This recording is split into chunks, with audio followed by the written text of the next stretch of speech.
Olá, galerinha do 8º ano. Vamos relembrar locuções verbais? Vamos lá. Eu não sei quando identificar uma locução verbal. Quando isso ocorre? Quando essa locução verbal ocorre? Aí eu digo, a locução verbal ocorre quando dois ou mais verbos exprimem uma única ação verbal.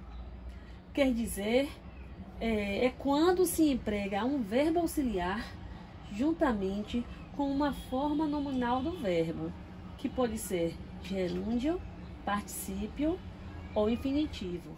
Falando ainda sobre o particípio, eu mostrei como é a formação dele, né? Como ele regular, com a terminação ado, terminação ido. Agora eu trouxe o particípio irregular.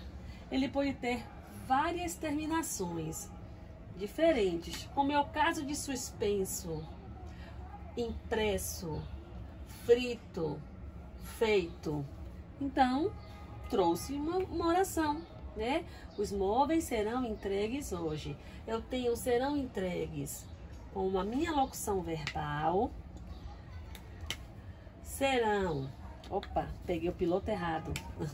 Serão é o meu verbo auxiliar, tá? Vou colocar apenas o VA, que eu estou sem espaço. E entregues é o meu particípio irregular, é o meu verbo principal.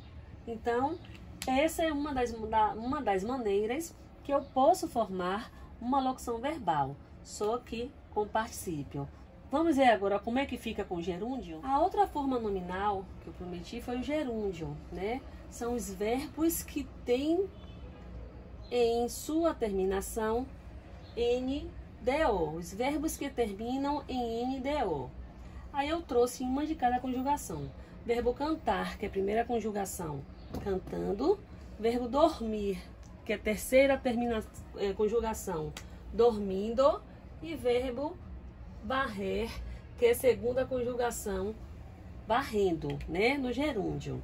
Trouxe um exemplo de Joana está trazendo boas notícias.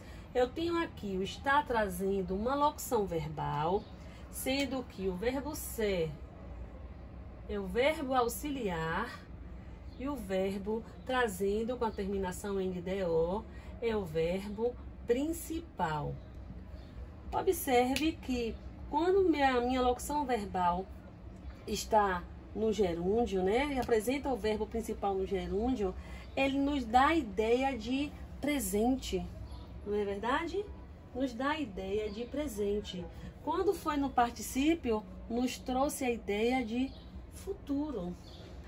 E a última forma nominal do verbo é quando o verbo está no infinitivo, que é quando esses verbos são terminados com a letra R, né? Aí eu trouxe cantar, representando a primeira conjugação, comer, representando a segunda conjugação, e era vender, ó. Vamos colocar, eu comi segunda conjugação, mas eu queria colocar, vou colocar partir, tá? Partir, representando a terceira conjugação, ok? Aí eu trouxe, nós podemos sair agora, ou também me traz ideia de presente, que também por tanto gerúndio quanto particípio, como infinitivo, pode nos trazer uma ideia de passado, de presente, tá? O que eu estou falando que no momento aqui está nos trazendo a ideia do presente. A outra frase anterior, que foi com gerúndio, trouxe a ideia também de presente.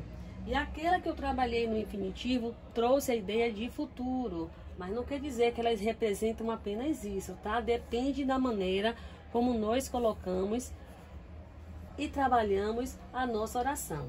É só para esclarecer.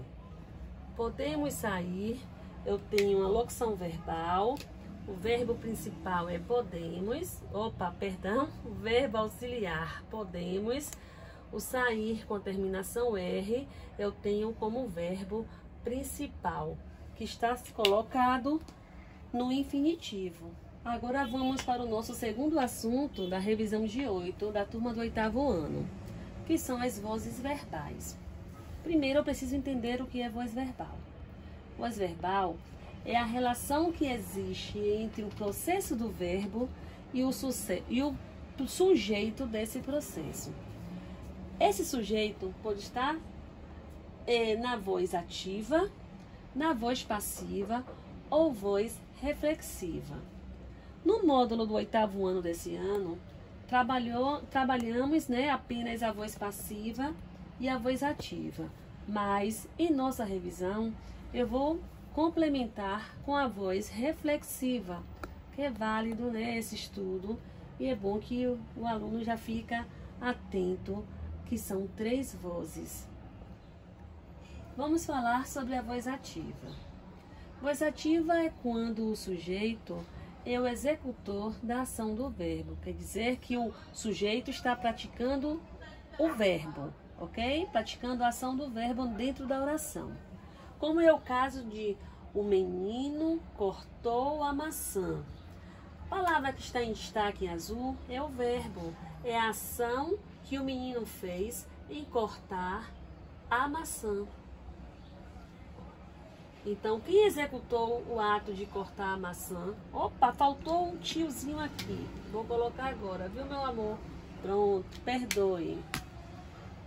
Quem praticou o ato de cortar a maçã foi o menino. Então, eu tenho aqui um sujeito ativo.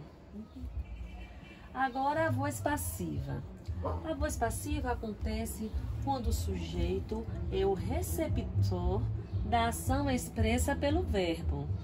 Tenho 2 exemplos de voz passivas, porque eu tenho 2 tipos de voz passiva, tá bom? Eu tenho a voz passiva analítica, que é a primeira oração, que é formada pelo verbo, né, por uma locução verbal. Ela tem o verbo auxiliar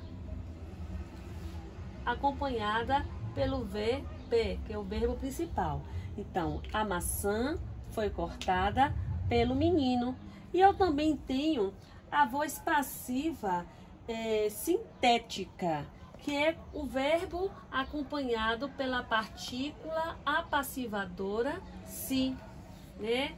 P, apassivadora. Por isso que se chama passiva, passivadora, que é cortou-se a maçã. Então, assim, nos 2 casos, a maçã, tanto na primeira frase como na segunda, a maçã sofreu a ação de ser cortada. Quer dizer que a maçã é o sujeito paciente da ação que o verbo aí expressou. Qual foi o verbo? O verbo cortar. A última voz do verbo é chamada de reflexiva. Não tem no módulo de vocês, tá? Mas eu trouxe apenas para acréscimo, né, e complemento do nosso conteúdo.